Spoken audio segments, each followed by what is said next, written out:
Muy buenas tardes a toda la audiencia de Sanamente. Estamos aquí a través de Multimedia RS con la segunda parte, el segundo capítulo de cómo sanar la autoestima en adultos. Estuvimos desarrollando una serie de estudios, ¿verdad?, de capítulos sobre crianza y autoestima, cómo la autoestima se va construyendo en nosotros desde que somos niños. Estuvimos atravesando un montón de temas, pasando sobre cómo se genera, cómo se lastima, cómo se daña, y fuimos viendo cómo se repara la autoestima en niños, cómo en adolescentes, y ahora estamos ya, sería el último capítulo de toda esta serie. Estuvimos viendo, iniciamos el capítulo cómo sanar la autoestima en adultos, y hoy tenemos el capítulo, la segunda parte, que ya es el capítulo final. Antes de dar inicio al desarrollo del tema de hoy, quiero agradecer al Comité de Educación de la Cooperativa Sagrados Corazones por auspiciar este espacio. Gracias por justamente permitir que a través de un programa que apunta a la salud, a la sanidad emocional y psicológica, y que a través de este programa podemos dar herramientas para el crecimiento y el desarrollo personal, profesional y para este bienestar psicológico y emocional que todos anhelamos y que todos merecemos también. Bien, dicho esto, vamos a ver ahora, continuar con esta segunda etapa, cómo sanar la autoestima ya en adultos. Una de las cosas que fuimos viendo es que necesitamos, en primer lugar, identificar aquello y ponerle un nombre a aquello que nos pasó, aquella situación que originó aquella experiencia negativa que tuvimos o experiencias negativas que vivimos en la infancia, que generaron un dolor, un daño, que nos afectó de manera negativa y que tuvo un impacto en nuestra identidad y en la conformación de nuestra autoestima.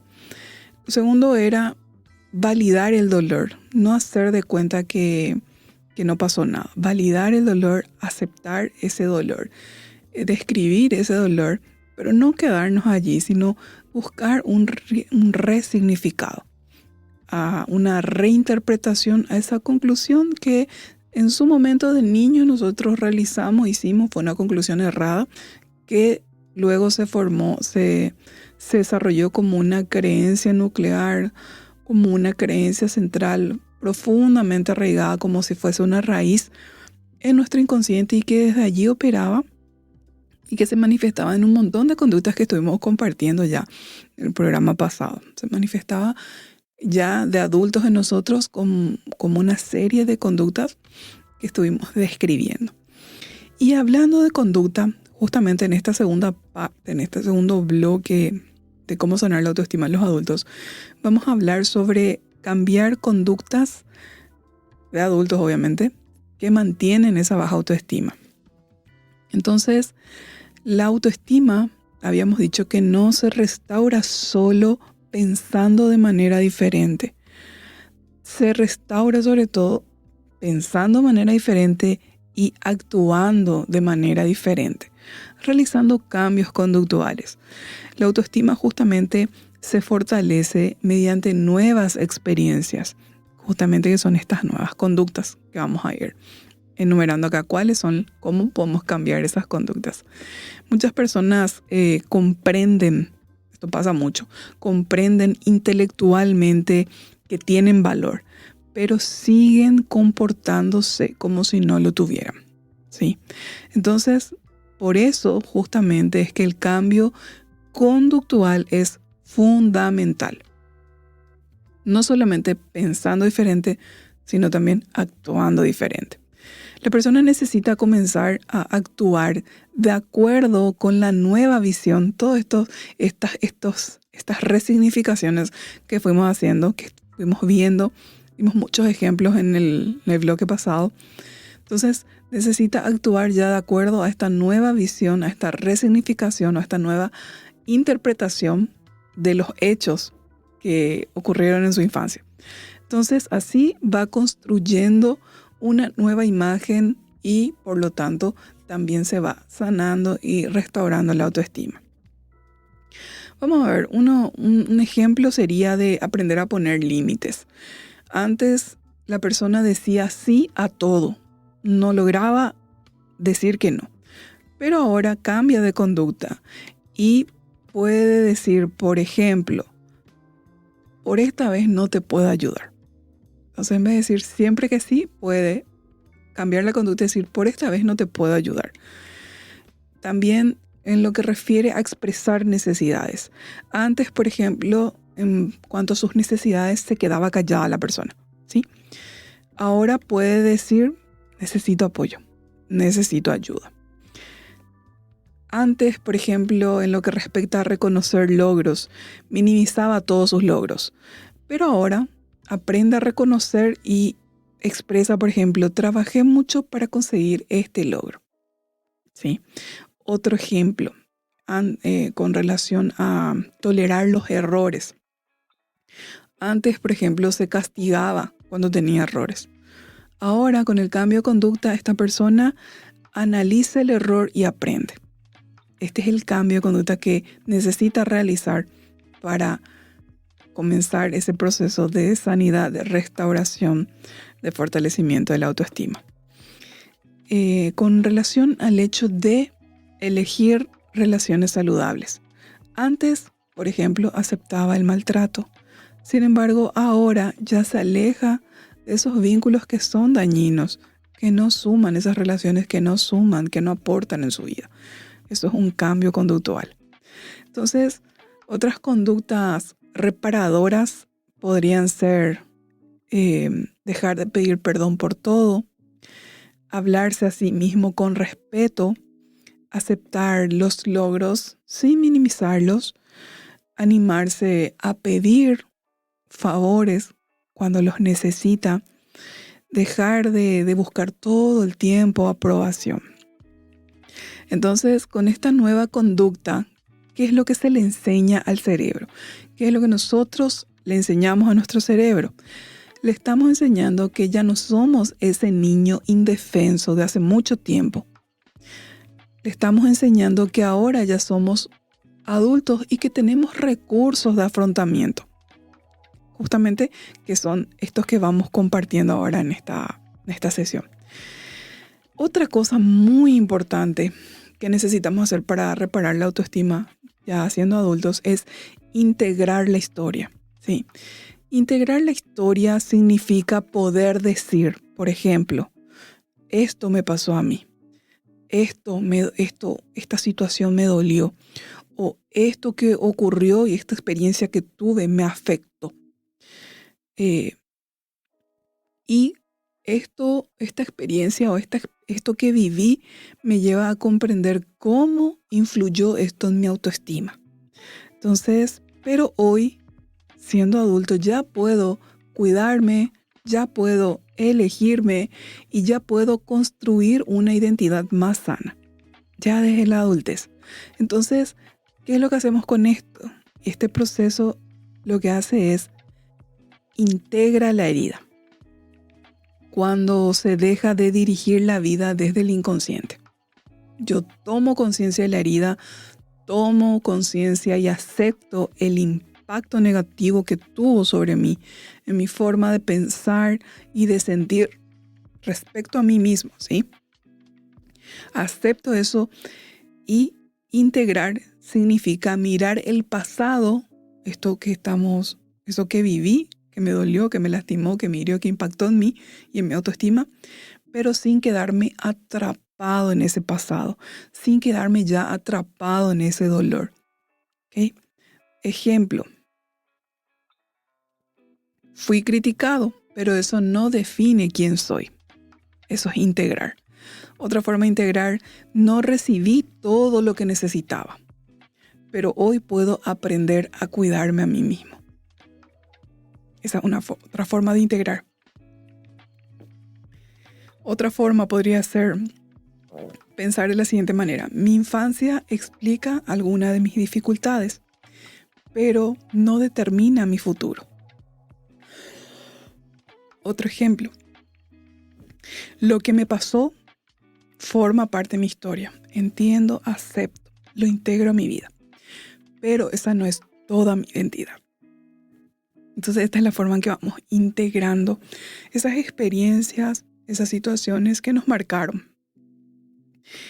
Otro paso que necesitamos aprender a realizar para sanar la autoestima es practicar con nosotros mismos la autocompasión y la reparación interna.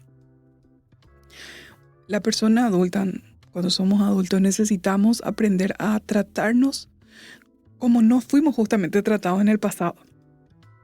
Entonces, en vez de decirme soy un desastre, puedo decirme a mí mismo estoy aprendiendo. En vez de decir nunca voy a cambiar, puedo decirme a mí mismo esto va a llevar tiempo, pero voy a avanzar, voy a continuar, voy a perseverar, voy a hacer este proceso. Por ejemplo, en vez de decir no debería sentir esto porque siento inadecuado lo que estoy sintiendo, me parece que es inadecuado. ¿Qué puedo hacer? Puedo validarlo.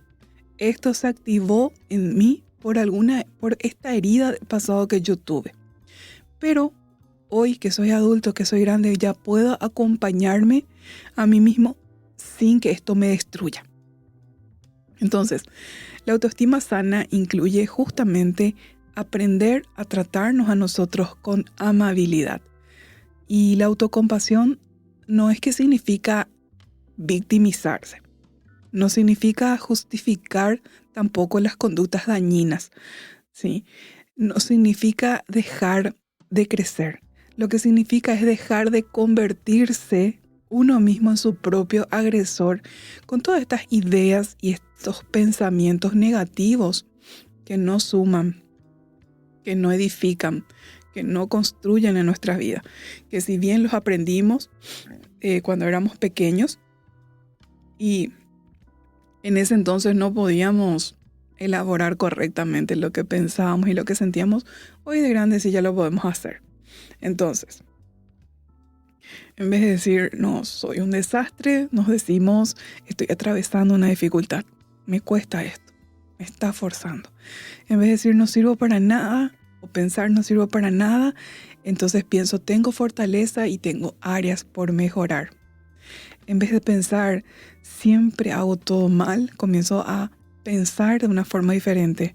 Cometí un error, pero puedo aprender. En vez de pensar, nunca voy a cambiar, puedo pensar, el cambio es un proceso gradual, voy a perseverar. En vez de pensar, debería poder con todo, entonces pienso de la siguiente manera. Es humano y es natural pedir ayuda cuando lo necesito. Un ejercicio que podemos hacer, por ejemplo, es completar frases con cierta honestidad, con mucha honestidad, ¿verdad? Por ejemplo, de niño aprendí que para ser querido tenía que, puntito suspensivo, ¿y qué tenías que hacer? Sí. Después, hoy me doy cuenta de que eso me llevó a, y ahí entre paréntesis completas a qué te llevó esa situación.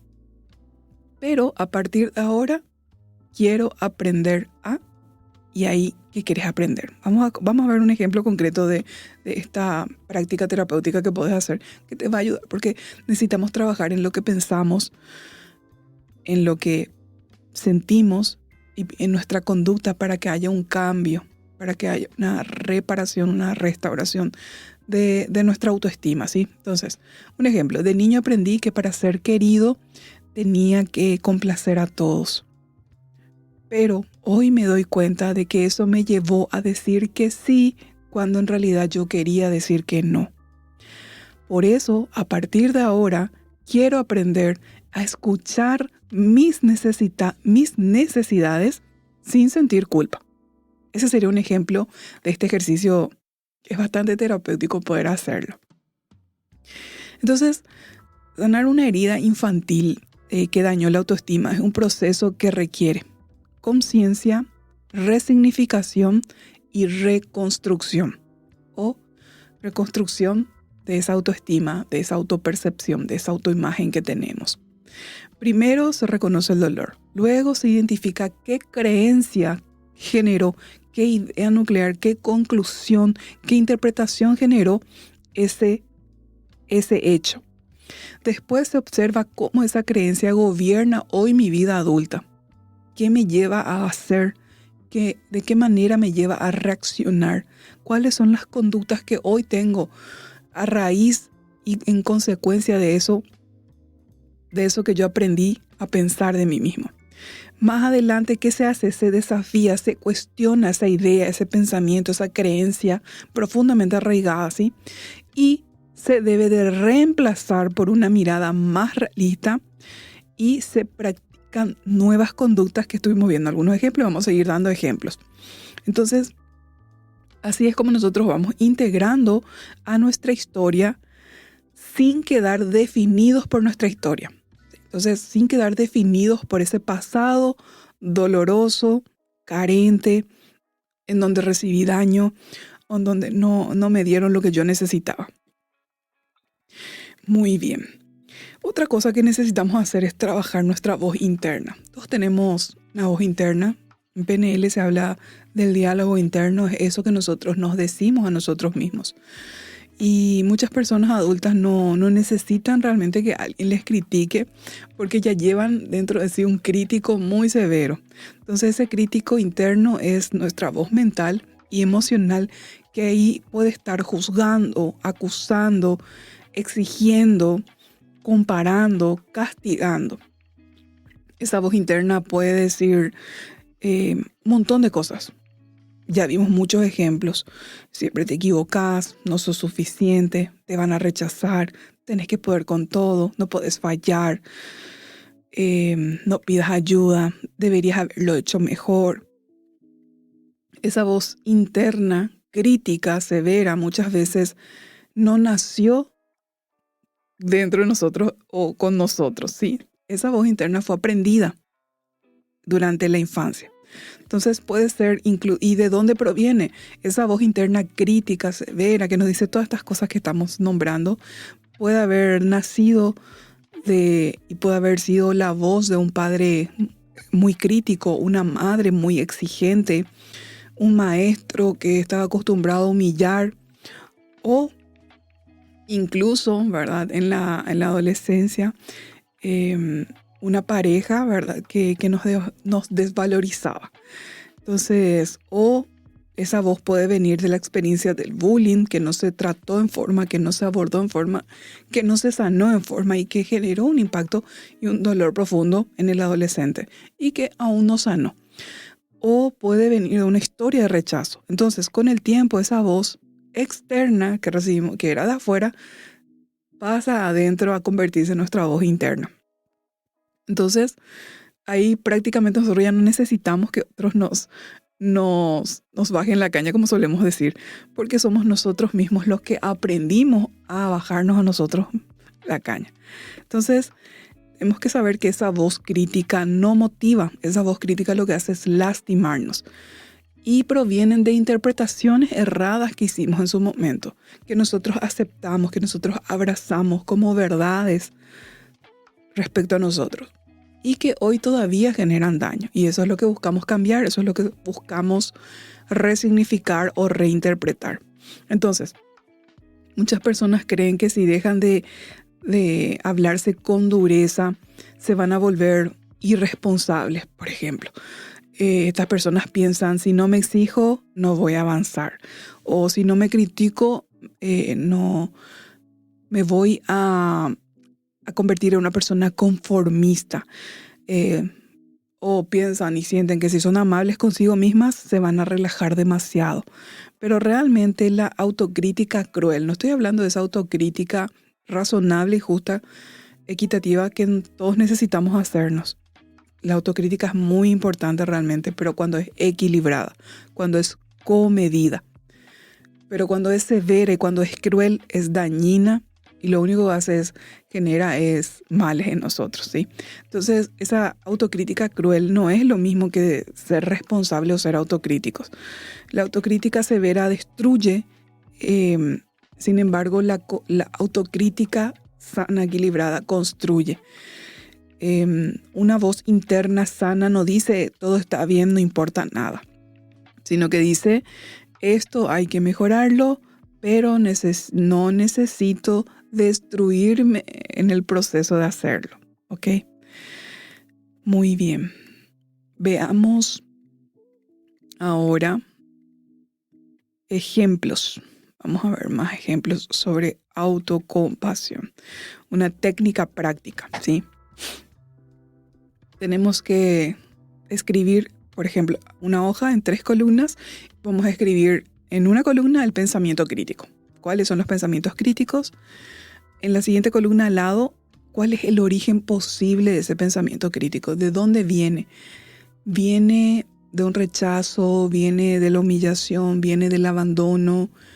¿De qué tipo de experiencia dolorosa proviene ese pensamiento crítico que yo tengo? Pensamiento crítico severo, cruel que tengo para conmigo misma, ¿sí? Y en la tercera columna escribir, después de identificar el origen, en la tercera columna ya escribir una respuesta adulta y autocompasiva, en donde yo me trato bien, con respeto, con amor, ¿sí? De forma compasiva, no victimista, compasiva. Vamos a ver un ejemplo. Soy insuficiente es la idea nuclear, la idea central de esa voz crítica, esa voz severa que tengo para conmigo mismo. ¿Cuál puede ser el origen posible? Me comparaban mucho con mi hermano, por ejemplo, o con mi primo. Mi mamá o mi papá me comparaban mucho. Entonces, ¿cuál va a ser mi respuesta adulta y compasiva ante esa situación? Estoy aprendiendo. No necesito ser perfecto o perfecta para valer, para ser alguien valioso. Esa sería la respuesta adulta y autocompasiva. Vamos a ver otro ejemplo. Vamos viendo el ejercicio práctico de anotar las críticas severas, duras, tratar de identificar el origen y escribir una nueva respuesta adulta y autocompasiva. El pensamiento crítico severo, por ejemplo, podría ser si digo que no, me van a rechazar.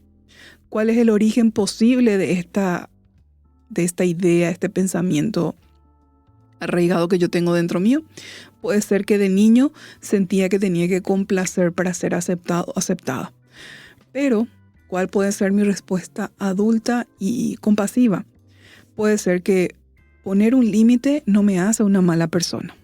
Esta es la forma de pensar, la nueva forma de pensar y de resignificar. Poner un límite no me hace una mala persona. Mis necesidades también importan, ¿ok? Entonces, esta es una respuesta adulta donde yo hago una resignificación de ese pensamiento, de esa voz crítica, que finalmente es un pensamiento y una idea nuclear que está arraigado a nosotros, que nosotros nos decimos a nosotros mismos y que nos genera malestar y daño. Otra conducta muy importante que necesitamos aprender para sanar nuestra autoestima, que recordemos que es un proceso, no es de la noche a la mañana, no es un proceso corto, porque imagínense, nosotros estuvimos viviendo, pensando y sintiendo de la misma manera durante años. Empezó en la niñez, se desarrolló en la adolescencia y claro que tomó años, estuvo ahí por años. Entonces no va a ser de la noche a la mañana.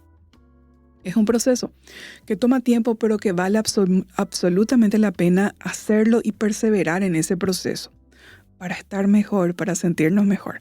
Entonces, otra conducta que necesitamos comenzar a ejecutar, ponerlo en práctica, es el hecho de poner límites.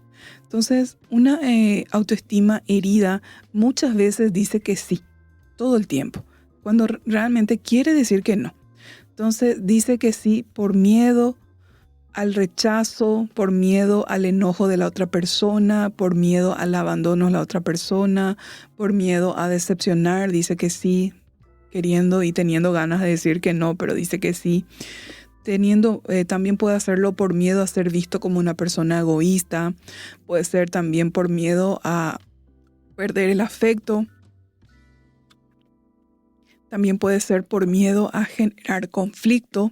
Entonces, muchas personas adultas con una autoestima dañada, ¿qué es lo que pasó? Aprendieron que para ser queridas debían de adaptarse a los demás, complacer todo el tiempo, callar todo el tiempo, soportar o estar siempre, absolutamente siempre disponibles.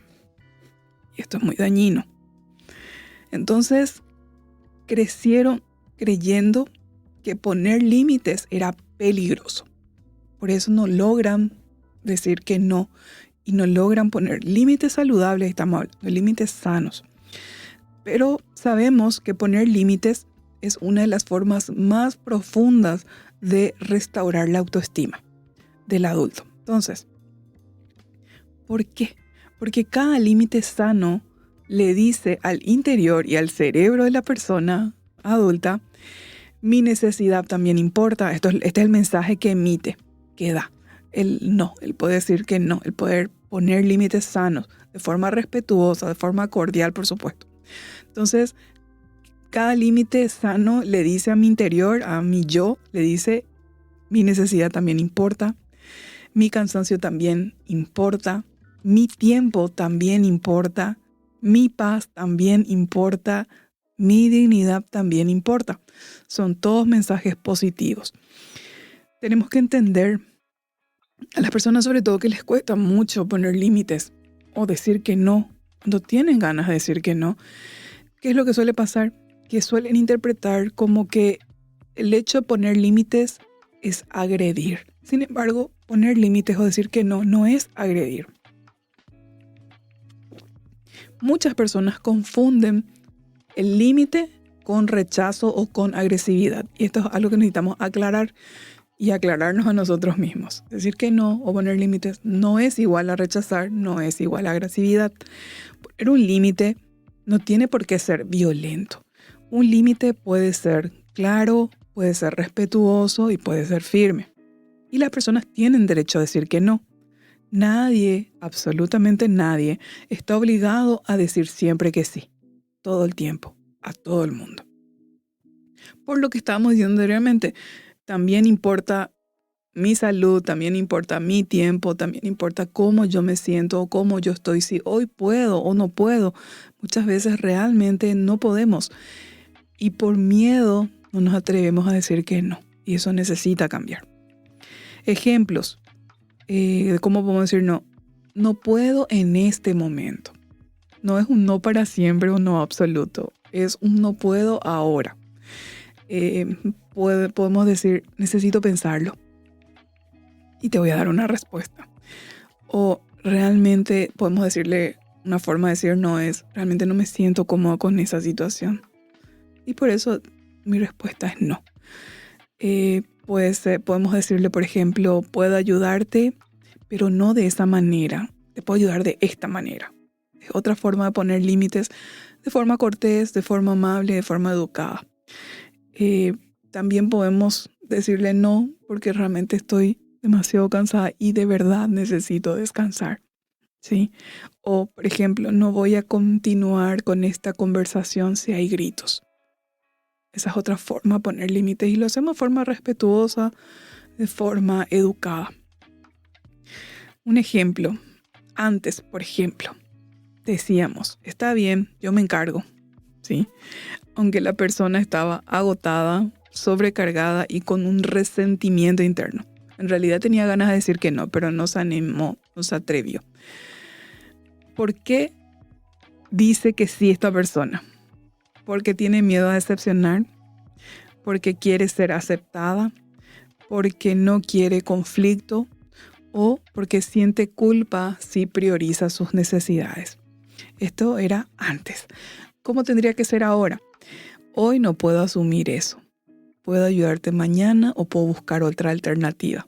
Sería una respuesta adecuada, una respuesta cortés, pero una respuesta que también donde la persona se prioriza a sí misma. Aquí la persona no rechaza a esa persona que te pidió. No le está agrediendo, no le está abandonando.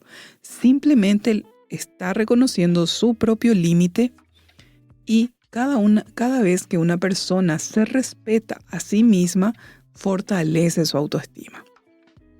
Estas son las conductas que tenemos que tener y las formas nuevas que tenemos que pensar y sentir para ir sanando y restaurando la autoestima. Muy bien. Y acá les voy a un pequeño ejercicio práctico para una dinámica que nos ayuda. Sería identificar 3 situaciones donde digo sí por miedo. Por ejemplo, digo sí cuando estoy cansada o digo sí cuando alguien se enoja. Por miedo es sí. Digo sí para que no me critiquen o digo sí porque temo que me dejen de querer. Es importante que revisemos en qué momento nosotros decimos sí por miedo cuando en realidad queremos decir que no. Luego de identificar esos sí, que decimos sí por miedo cuando en realidad queríamos decir que no, ¿qué podemos hacer? Escribir una frase límite.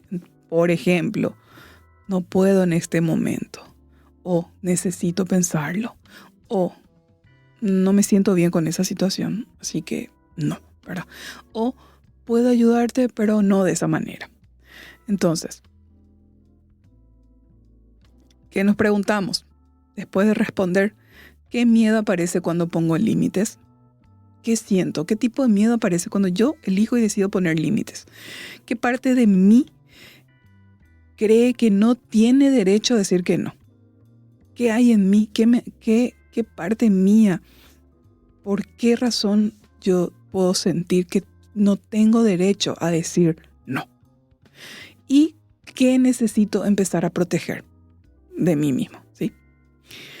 Otro punto muy importante para sanar la autoestima es elegir vínculos que no repitan la herida. Otro punto que tenemos que cuidar justamente para reparar y sanar la autoestima es elegir vínculos, elegir bien los vínculos. Elegir vínculos que no repitan la herida.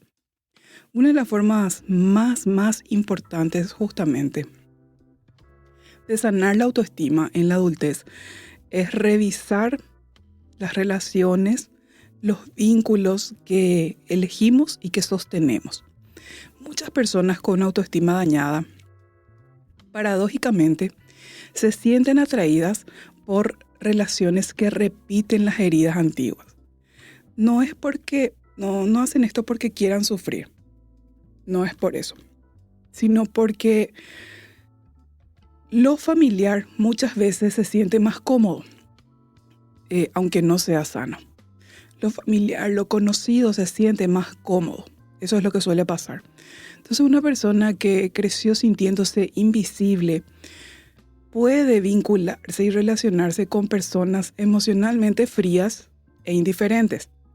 Es una posibilidad, ¿sí? Una persona que creció sintiéndose insuficiente puede llegar a vincularse con personas críticas o exigentes. Una persona que creció sintiendo abandono puede llegar a tolerar relaciones inestables por miedo a quedarse sola. Una persona que tuvo que ganarse el afecto puede entrar, el afecto, el cariño, el aprecio, el amor. ¿Qué puede pasar? Puede llegar a entrar en relaciones en donde siempre tiene que esforzarse para ser querida, para ser elegida. Esto suele pasar, paradójicamente suele pasar con mucha frecuencia. Acá lo que necesitamos entender es que lo que es familiar no precisamente es sano. Entonces, lo familiar, lo conocido, no siempre es saludable. A veces una persona dice, no sé por qué siempre elijo el mismo tipo de pareja. O siempre soy yo la que termino dando más. Siempre me toca alguien que no me valora. O dicen o piensan, siempre tengo que estar rogando por atención. Siempre me siento poca cosa con mi pareja. Y muchas veces esto realmente no es casualidad, sino que es la repetición de la herida. Se repite el patrón. ¿Por qué? ¿Por qué ocurre esto? Porque la persona está intentando resolver en el presente, en el aquí y el ahora, siendo adulto, algo que quedó abierto en el pasado. Esa es la razón y el por qué muchas veces los patrones se vuelven a repetir. Vamos a ver un ejemplo. Si mi herida era la invisibilidad, yo puedo buscar personas que nunca me escuchan. No porque eso me haga bien, sino porque eso se parece a lo que yo ya conozco. De niña, por ejemplo, tuve que esforzarme para que me miraran, para que me atendieran, me prestaran atención. Entonces, en la adultez puedo sentirme atraída por relaciones, por vínculos en donde otra vez yo tengo que luchar por la atención y por el interés de esa persona, de mi vínculo afectivo. Pero tenemos que entender que sanar implica justamente empezar a preguntarme a mí misma por qué me resulta familiar sentirme ignorado, por qué lo acepto, por qué se repite este ciclo en mi vida, por qué confundo amor con esfuerzo permanente, por qué siento que tengo que ganarme el cariño de la otra persona. ¿Por qué tolero que otros me descuiden y me traten de esta manera? ¿Por qué tolero que me desvaloricen? Necesito hacerme estas preguntas y tener un proceso de reflexión que me ayude a encontrar el origen, la causa, que justamente va a ser la respuesta a estas preguntas que me tengo que hacer. ¿Y cómo nosotros podemos empezar a elegir vínculos más sanos? Elegir vínculos sanos no significa buscar personas perfectas. Tenemos que aclarar eso. Para nada. Realmente elegir vínculos sanos significa buscar relaciones en donde haya respeto, en donde haya reciprocidad, yo doy y la otra persona me da, en donde haya escucha mutua, donde haya cuidado mutuo, en donde haya responsabilidad afectiva, en donde haya coherencia, en donde haya límites sanos, en donde haya dignidad, donde el uno y el otro le dignifica a su pareja, en donde haya oportunidad de ser uno mismo. Entonces, un vínculo sano no es aquel donde nunca hay problemas, no estamos diciendo eso, sino que es aquel en donde los problemas pueden hablarse sin llegar a destruirnos en ese proceso. Unas preguntas de reflexión, por ejemplo, podrían ser: ¿con esta persona yo puedo ser yo misma? ¿Con esta persona me siento valorada, me siento valorado o me siento constantemente en deuda? ¿Puedo expresar lo que siento sin miedo con esta persona, con este vínculo? ¿Esta relación me ayuda a crecer o me apaga?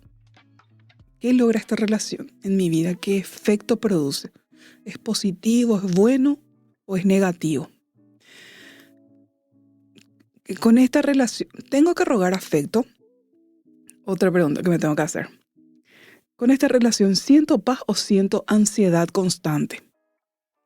Otra pregunta que me puedo hacer. ¿Hay reciprocidad o siempre soy yo quien da más? Otra pregunta que me puedo hacer. ¿Puedo poner límites sin sentir un miedo extremo a lo que la otra persona va a pensar, sentir o hacer?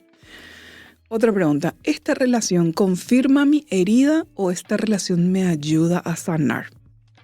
Son preguntas reflexivas que si nos hacemos nos van a ayudar a aclarar el panorama y a partir de ahí a tomar buenas decisiones. Voy a compartir ahora un testimonio para ejemplificar un poco esto que estamos hablando. Este es el testimonio. Yo siempre elegía parejas que me hacían sentir poca cosa. Al principio pensaba que era mala suerte, pero después empecé a notar un patrón. Me atraían personas frías, distantes, críticas y que nunca terminaban de elegirme. Yo hacía de todo para que me quisieran. Me esforzaba, cedía, callaba lo que sentía, aceptaba migajas de afecto y pensaba que si yo era más paciente, más comprensiva o más perfecta, finalmente me iban a amar. Bien, como yo quería, como yo necesitaba. Esto dice el testimonio. En terapia entendí que estaba repitiendo mi historia. De niña tenía que ganarme la atención. Nunca me sentía suficientemente vista, tenida en cuenta. Entonces en la adultez confundía amor con esfuerzo, con ansiedad y con espera. ¿Qué dice? Aprendí a poner límites. Aprendí a irme de lugares donde tenía que rogar afecto. Aprendí que no todo vínculo que deseo me hace bien. Y hay que llegar a un punto de madurez muy importante realmente para poder tomar estas decisiones valientes, porque a veces uno aún siente un afecto por esa persona, pero ya esa relación no te genera ningún bienestar y entonces es momento de tomar una decisión, aunque puede ser un poco dolorosa al principio, va a ser una decisión que a la larga te va a hacer bien. Continúo con el testimonio. Hoy estoy en una relación más tranquila, dice esta persona. No es perfecta, pero sí es más sana. Una relación donde puedo hablar, donde puedo ser yo mismo, donde no tengo que demostrar todo el tiempo que merezco amor. Y lo más importante, aprendí que cuando una relación me obliga a abandonarme a mí misma para ser elegida, entonces ya no es un amor sano. Entonces, este es un testimonio de una persona que atravesó por una situación que tuvo una toma de conciencia. Y ahora vamos a hacer ir ya consolidando todo lo que estuvimos viendo. Vamos a hablar un poco del dolor y de los pasos. Vamos a hacer un refresh de cómo, de los pasos que tenemos que dar para sanar el dolor emocional, que es muy importante. Con relación al dolor emocional, muchas personas creen que el dolor emocional es simplemente una emoción desagradable. Y sin embargo, desde la psicología cognitiva, desde la neurociencia y desde la teoría del apego, el dolor emocional es un proceso mucho más complejo que involucra pensamientos, emociones, recuerdos, sensaciones corporales, necesidades insatisfechas y significados personales.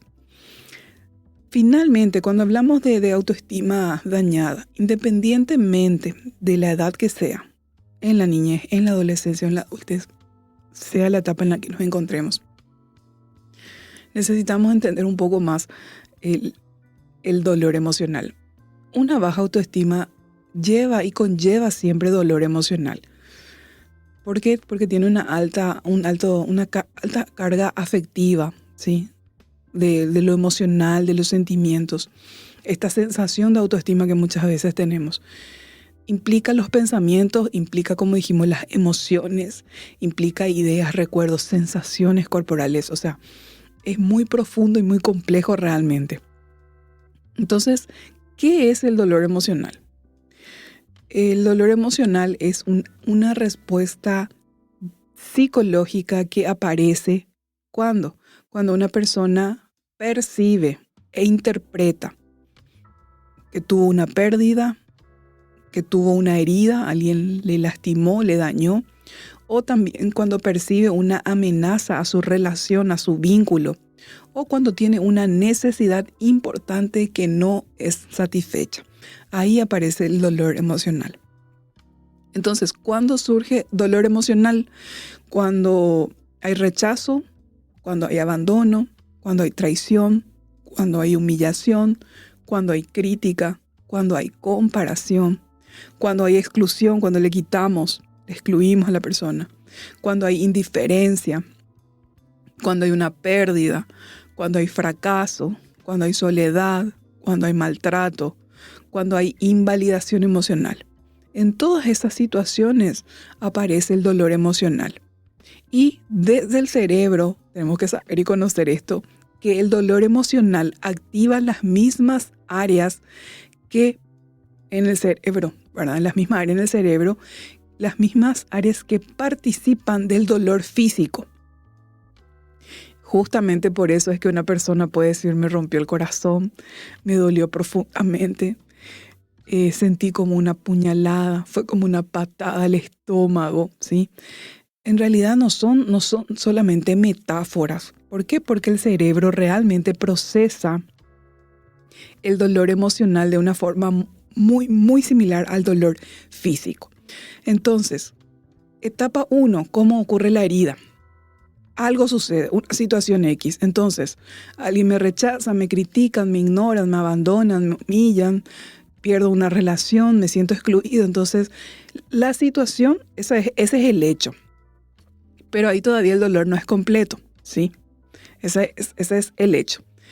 ¿Cuál es la segunda etapa? El cerebro interpreta lo que ocurrió. Es lo que estuvimos mostrando como ejemplos ya en la primera parte. Entonces aquí aparece cuando el cerebro interpreta, que es la etapa 2. ¿Sí? El cerebro interpreta lo que ocurrió. Entonces, esa es la parte más importante. ¿Por qué? Porque no sufrimos únicamente por lo que pasó. También sufrimos por el significado que nosotros le dimos a eso que pasó. Por ejemplo, una situación, no me invitaron a una reunión. Entonces, interpretación 1 seguramente fue un olvido, dolor bajo. Interpretación 2, no me quieren, el dolor ya es alto. Interpretación C, no soy importante, el dolor ya es muy alto. Entonces, la interpretación es lo que amplifica o reduce el dolor. Eso necesitamos saber y entender.